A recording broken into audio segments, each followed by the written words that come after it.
Hi guys! Today is magluluto tayo ng beef mechado. Ayan, so naka-ready na yung ating mga ingredients. Ito po sila. Ayan, naghiwa na tayo ng carrots, sibuyas, bell pepper, fresh tomatoes, patatas, and then yung ating tomato sauce. And of course, ito, pinalambutan ko na yung ating baka.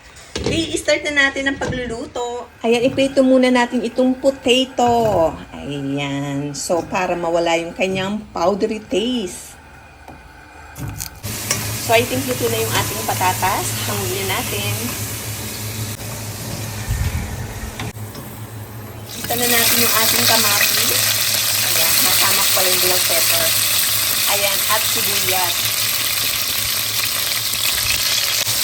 Ang bango.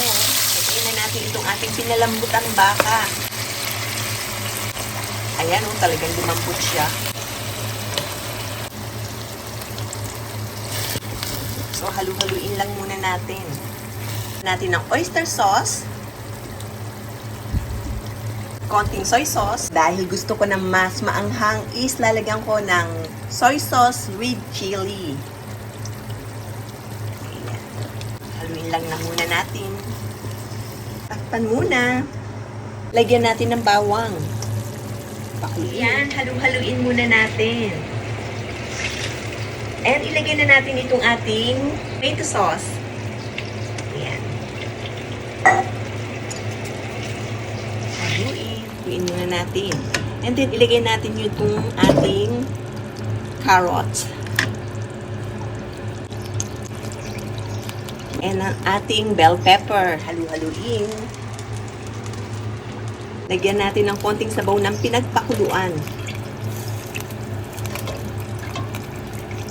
Takpan muli. Okay, tingnan na natin. Lagyan na natin ng paminta.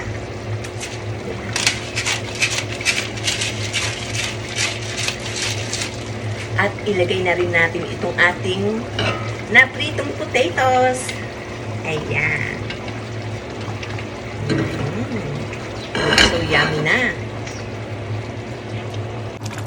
Ayan o. Malapit na siya. Okay, I think luto na. Tikman na natin. Ayan.